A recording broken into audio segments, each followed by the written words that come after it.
Today is ground up just how we turn everything on. So we're walking into the sanctuary. The lights aren't even on. Yep. From scratch, we're getting it going. From ground zero. Yep. You probably can't see anything on this video footage, so we'll do it after we turn the lights on. All right, right here on the wall, we got this lighting console switch thing. Off is what we just had. Here, I'll hit it just for funsies. Yep. But I'm gonna hit zone 5 right here. Okay. Zone 5 turns all the lights in this room on. It takes a second. You'll see the stage lighting rack is powering up as we speak. It'll engage in just a second here. So real quick, just on this, zones 1, 2, 3, and 4 are variations of just the house lighting.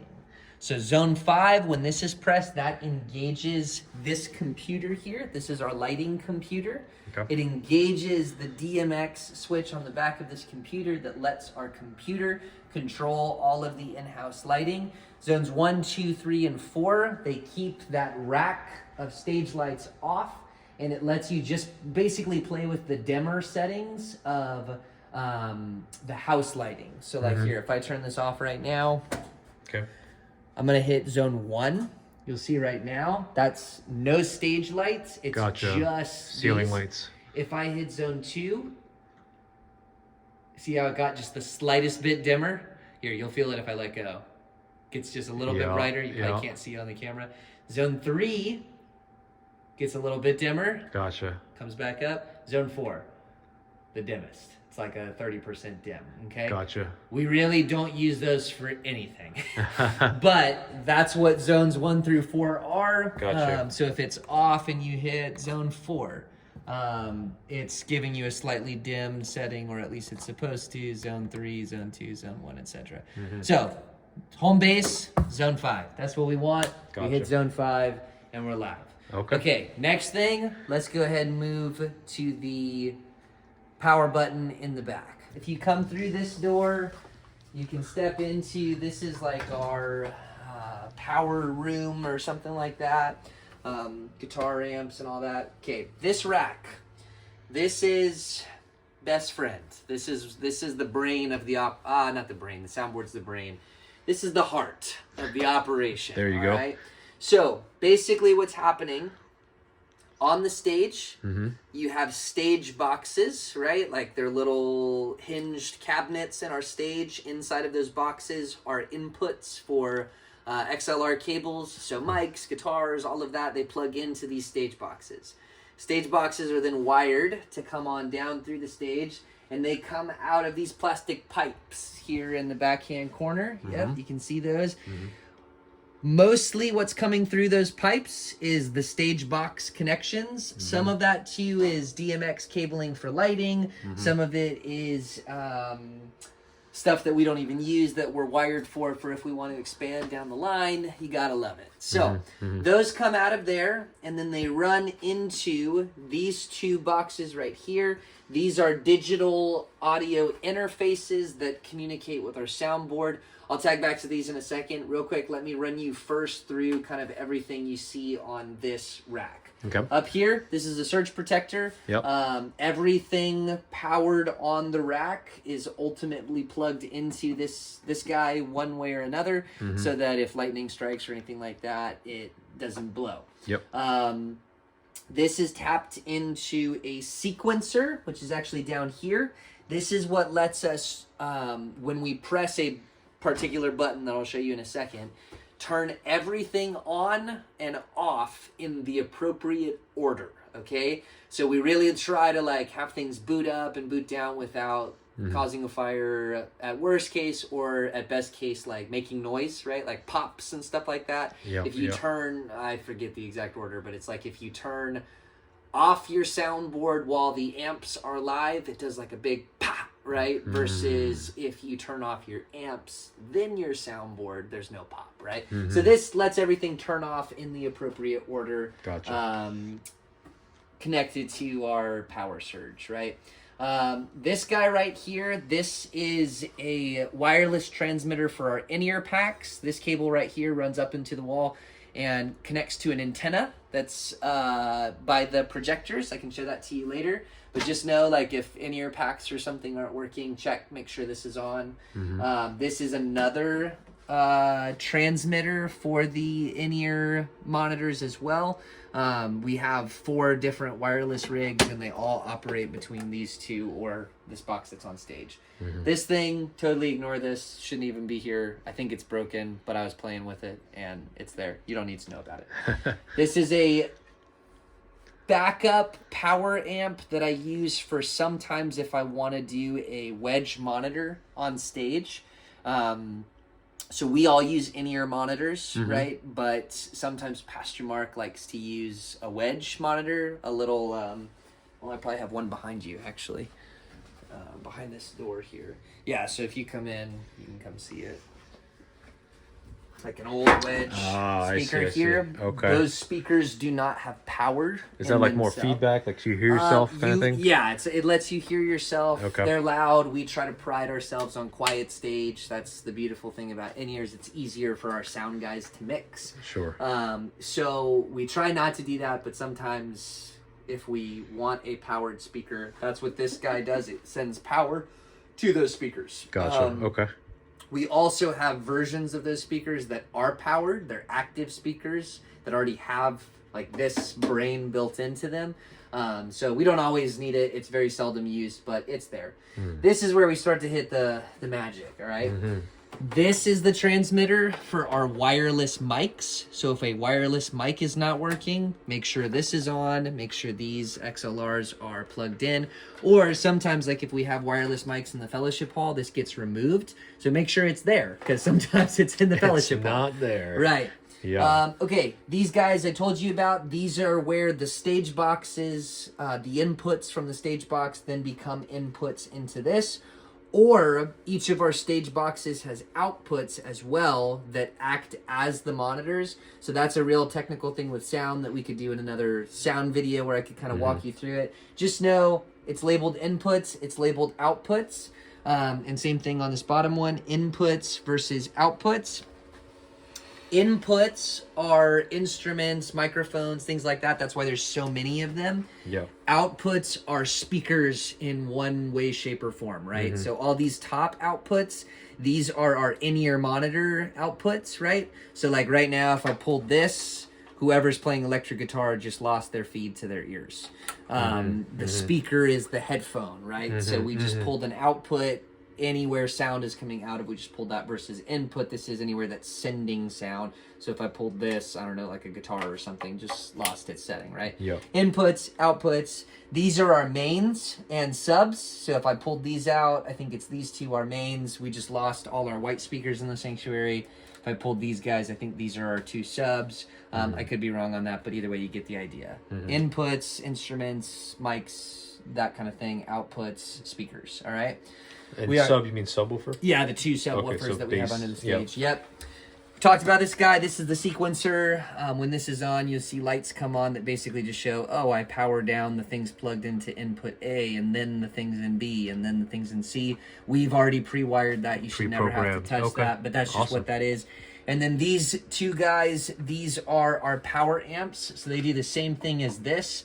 They're sending power to our massive speakers. So I think one of these powers all 6 of our mains, and one of these powers our 2 subs. Same thing, you don't have to touch them. They're just there. Just know, for some reason, these had red lights or something all over them. There's a problem with the power amps, and these things have a lot of juice, so that's concerning, right? All right, here's how we turn it all on. You ready? Rocket science. Blue power button. Yeah. Boom. Blinks. Everything is now booting up, and not just back here. The sequencer and the power strips are actually wired to even stuff in our sound booth. So you can see, right, lights are coming on up here, lights are coming on up here. I told you these things we don't really use often. They're not turning on. But you got red and green lights all coming on here. One day I'll tell you a little bit more elaborately what those things do. But basically just know, okay, it's on. And you know it's all the way on when that thing stops blinking. But either way, That's kind of the basic idea behind our rack back here. Yep. If you're ever missing, and you can see, right, we've got some green lights on this because it's all looking good now that it's powered on. Okay. If you're ever looking for extra cables, you're ever looking for extra music gear, as you can see, there's no real beautiful order or sequence here. We've just got a bunch of junk all around the back here.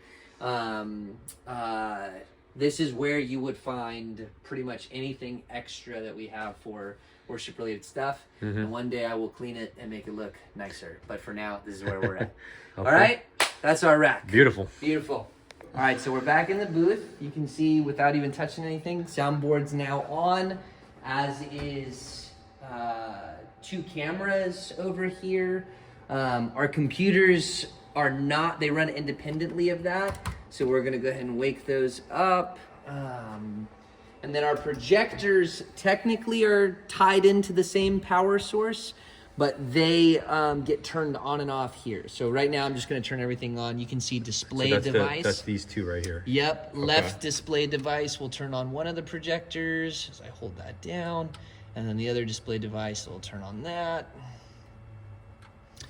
I'm gonna go ahead just for the sake of walking you through it. You can log into our computer. Password's on the sticky note right there. Same thing over here. I'm gonna log into the lighting computer, make sure that's on. I can walk you through a more elaborate setup on all this, but you can see both our cameras are on.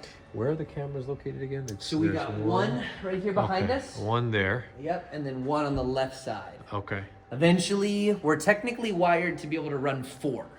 So one day we will get all 4 cameras and be able to run 4 different angles.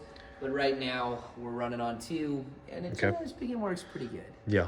Yep. Okay, so the next kind of piece of signal flow and that kind of thing is our soundboard.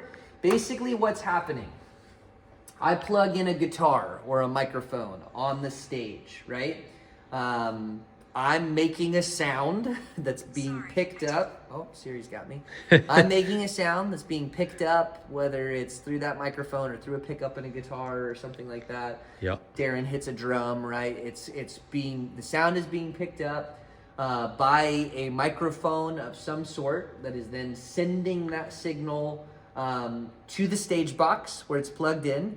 Stage box is sending it to the audio interface that you noted on the rack, all those inputs and outputs, right? Yep. That rack is actually sending it via a single Ethernet cable. So this is the difference between analog and digital boards. Yep. Analog boards had a snake, right? If you're familiar with that? I'm used to the huge, thick cable. You know, it looks like an anaconda. Right. And then it branches out into a million, terrible, tiny little branches. Yeah. This is a single Cat5 cable. Wow. Right? That's crazy. It's a digital snake, right? That's what they call it.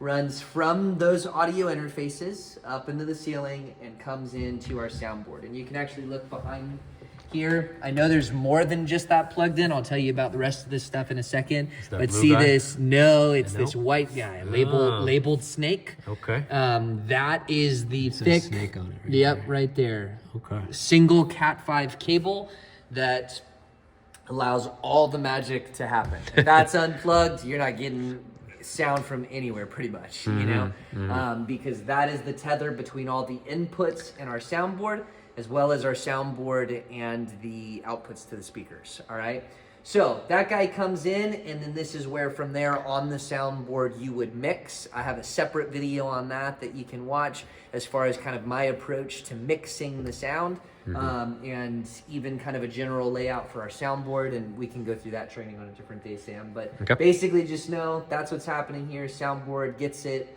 from those audio interfaces, mixes it, sends it back, and then it puts it out through, you can kind of pano, you can see we have technically 6 main speakers.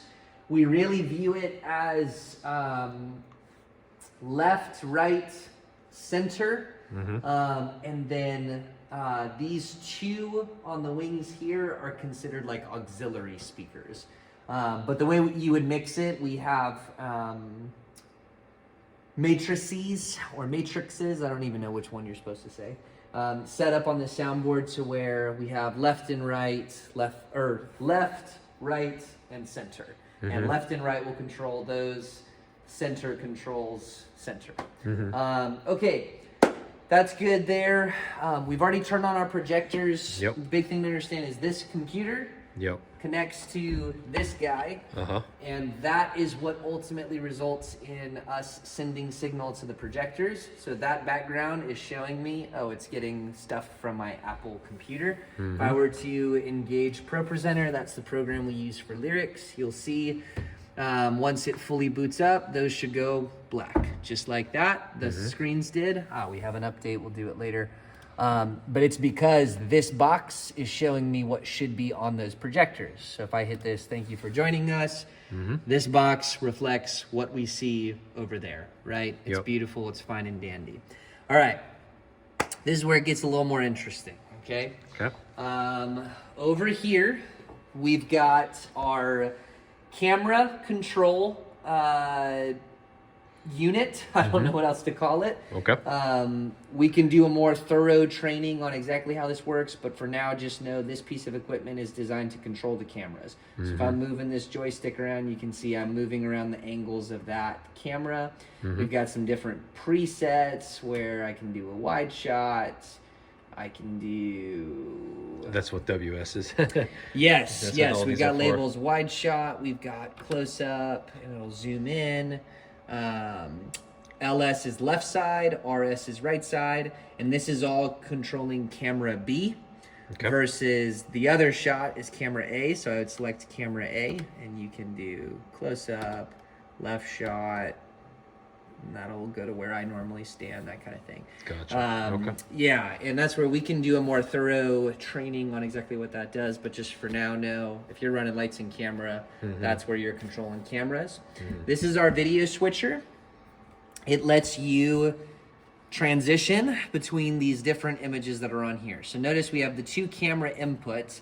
The other thing that we would need to engage on a Sunday morning is our Apple TV that allows us to send lyrics to the stream. I'm not going to do that right now because that's a whole video in itself too. Something that you should definitely know about, but just know our Apple TV is right here. If you don't have lyrics on your live stream, it's because of a problem with that. So one day we'll do a video on that, but just know. So Apple TV, that's for lyrics and videos on the stream. Camera control, this is how you toggle between your video inputs, ProPresenter, and the two cameras. And then this guy here, this is our lighting program. So dependent upon how you find the computer, this may or may not be open. If it's not open, hit this red Titan icon. This one right here. The program is closed, it'll take a minute to kind of open it up, but once it's up, here you are. Same thing, we can do a more thorough video later on this, but for now you can see we've got theatrical lighting. So this will pull down all of the stage lighting. If I just drag that down, you can see over there nothing, versus if I put it up, boom, let there be light. This guy controls just the cross, and it's labeled cross. You can see the labels right there. Just the cross, and same thing, you can control color, you can control magnitude, all that. These are the two that we use on Sunday mornings. So if right now service is up, if I pull service up, that shows that worship is engaged, right? So it's our kind of dimmer worship setting. This is the worship setting right here. Versus Pastor Mark comes up to teach, we drag service back up, and that's where we reside. Oh, this is a touchscreen. Yes, it is. Yes, sweet. This is the only non-Mac that we have in the building. You gotta love it. There are ways that we could pull all of these down. You could control just the house, right? And you could even do it by section. There's all house, there's front of house, there's stage lights.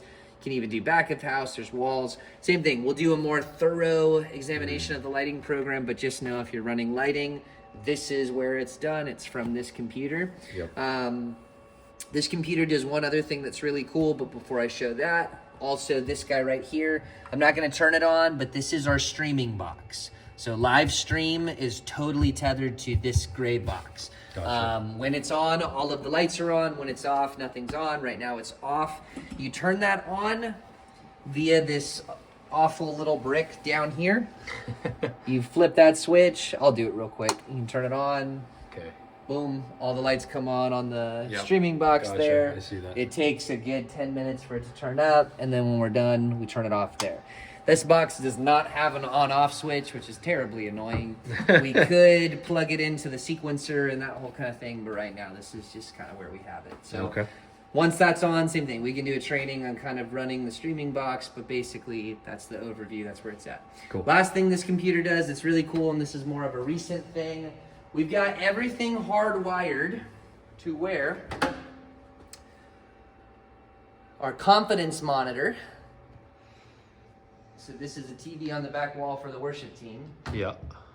Our confidence monitor is actually wired to this computer right here. This one right here.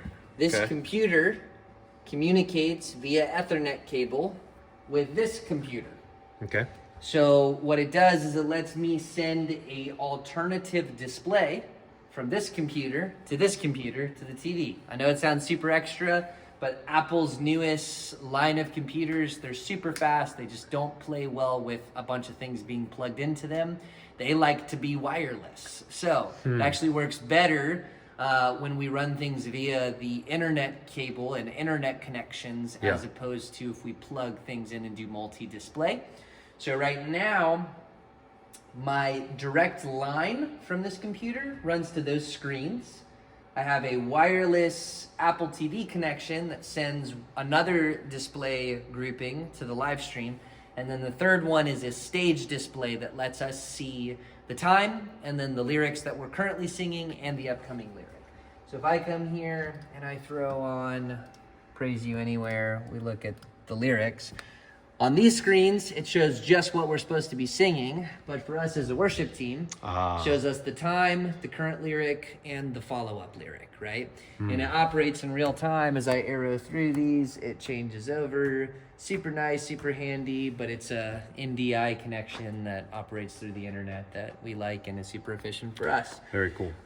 Yeah, eventually we might do things like chord charts and automation, and I got goals. We'll see what happens. But that's right sweet. now, this is And it what's would working display for up us. here, or would you have individual iPads or something in the We stage? would just, so we would, iPads is a different question. Right now we use them for lyrics and for in-ear monitoring. Yep. We might just use them for in-ear monitoring. Yep. And then chords and lyrics for us would be on the back wall. Congregation only sees the current lyric. We'd see kind of like a full chart up there in motion. Cool. Yep, so that's everything going on here pretty much. We also do, I'll show you this is kind of cool. Down here, we have a backup for if the building lost power. Certain things, particularly like the lighting computer, Sure. stay plugged into that, and Okay. we try to retain power. Yep. So the challenge with that is, let's say we lost power, and really Okay. this is more the purpose of it. Let's say we lost power momentarily, okay? Like a quick flash, we're down for 2 minutes, right? Yeah. This computer will stay on. Now, are the lights gonna stay on? No, they lost power. But what it's gonna keep us from having to do is when the lights come back on, which could be 10 seconds, could be 30 seconds, could be 2 minutes, could be indefinite, but let's say they just flicker and they come back on. What we don't want happening is we're in the middle of a service, it's just flickered, and now we've got to wait for our entire lighting program to reboot to have lights on. Right. Instead, this will actually keep the computer live even if we lose power. Wow. And so that's a huge advantage to that. Does the church have a generator? The church does not have a generator. We've borrowed from people in the past if we've needed to, but no, it's not tethered into one. Gotcha. Now, normally speaking, even through hurricanes and stuff, the church Yeah. will lose it quick. But it and comes it back. comes back on. We've never lost the power long term at the church. But we'll see what happens. Last thing to show you in here real quick. I already showed you this big black box is really just a big remote control it's a power surge protector, and it's also tied into that sequencer in the back. So you press that button to turn everything off. It'll turn certain things on and off in here as well, including the soundboard. Kind of behind this and coming out of this, and I plan to one day clean this up, but right now we need to access them way too often for me to put them somewhere where we're not going to see them. These boxes all control the various displays throughout the building. Okay. So like this one on top, you can see the label. What that is that is the TV feed from what's going on On this screen, PGM means program. So PVW is preview, PGM is program is what's live. Whatever is live is being sent from, really it's this console, to a distribution box that sends feeds to all of our TVs throughout the facility, right? So family room, that's that TV in there, gets connected and it gets its screen from there. So if you're like, oh, Sunday morning, the family room TV isn't working. Well, it's because Caleb doesn't have this super nice and organized, and hopefully one day he will. Okay. But there are ways that you can troubleshoot that. You're looking for the solid blue light. That means it's sending the signal it's supposed to. If not, you can try pulling out the Ethernet cable in the back, or repowering it. It'll turn green for a second, but then hopefully turn blue. It's kind of a way of just resetting, like, hey, we are sending you signal, right? Gotcha. So that's our distribution as far as the TV feeds go. You got your lights, you got your camera, you got your controls. So this feeds into basically the foyer, the little infant room, back there in the fellowship hall, all those TVs that that can display what's going on in here. It all gets connected through one of these. Okay. Yep, you got that it, makes bro. sense. Okay. Yep. I mean, final little things. Here's a troubleshooting binder that's got some fun resources for. This is all sound stuff. This is some stage display stuff. Kind of where things are at. This kind of gives you some instructions. It's kind of like a hard copy version of a lot of what we're going over here. It's not just here, it's the fellowship hall. A lot of this is fellowship hall stuff too. Power amps, right? Kind of walking you through some of that. So it's a good little resource if you find yourself super lost and you don't have access to YouTube. I've also got this random microphone up here. It's because we're listening to you. No, I'm just kidding. No, what that is for is we like to collect a little bit of the ambience of the room for the worship team to put in our in-ear monitors or on the live stream. So the only caveat to that is when service is going on, the booth has got to be because if you guys are chatting it up back here, you can pick up everything. Yes, they will hear you on the live stream, and they will be wondering why you're talking about the lacking of donuts in the fellowship hall. So just keep that in mind. Generally speaking, it's not a huge room, right? And so no one's really talking in the booth anyways, but here and there we have had little issues with that. It's honestly, it's primarily for the live stream. We don't run a whole lot of ambience in our in-ears because you lose clarity. But for the live stream, if we want to help it sound a little bit more natural, we just throw a mic back there and it works. Very cool. One day we might do what other churches do and have little strings that come down. But as has been said, we're very particular about the aesthetics, and that would be a bit of a challenge. So it's kind of in a nutshell, all of the basics of our equipment, turning it on, and then to turn it off, we can start here. Starts with this guy. Turn off the projector. Press buttons, right, to turn off the projectors. There's no really easy way around that. I'm going to leave this computer on because, quick thing too, Matt often remote accesses this computer to organize the lyrics for me. So I'll get the set list out a week in advance. He'll go on and organize the lyrics for me, make sure that they align to kind of how we do the song. Or what does he use to remote in? Like he does a Google remote program thing, if you're familiar with that. So we've got like Google Remote downloaded. Yeah, there's different programs that does it. Yeah, so he'll access it from his laptop at home and input the set list for me. So I'll leave that on, especially on Tuesdays, because normally that's when he does it. This one I'll just put into sleep mode. We don't have to like fully power them off, because then they take forever to reboot back up. So occasionally we'll do updates and reboot them and that kind of thing, but generally speaking I try to not reboot the whole thing. And then apart from that, as long as your streaming box is off, as long as your projectors are off, we go hit the same blue button that we used to power it all on, and that'll turn it all off. Nice.